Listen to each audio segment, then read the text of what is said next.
Ek sluit aan by gister oor die storie oor Job en ek sê weer, mense sit met onkunde, dan gebruik hulle die soetsappige stories as waarheid, as 'n riglyn wat nie so is nie. Nou kom ons kyk gou na Job. Hy het 7 seuns en 3 dogters gehad, né? En hy het elke dag gaan offer uit vrees uit. Hulle kan dalk sondig gaan, kan God hulle straf. Eerstens, hy het nie God se karakter, hy het nie God geken nie. Hy het niks van hom geweet nie, né? En dan die ander beginsel is, dit wat jy vrees gaan oor jou kom, né? Dit werk vandag nog so. Dit waarop jy fokus, dit sal jou oorweldig. En dis hoekom daai storieetjie was sy idee hoe dit gewerk het dat die tragedie hom getref het. Gaan lees in hoofstuk 42.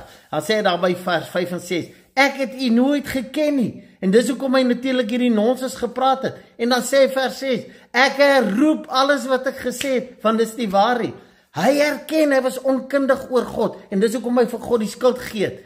Ek wil hê julle moet gaan dink, lees en dink weer.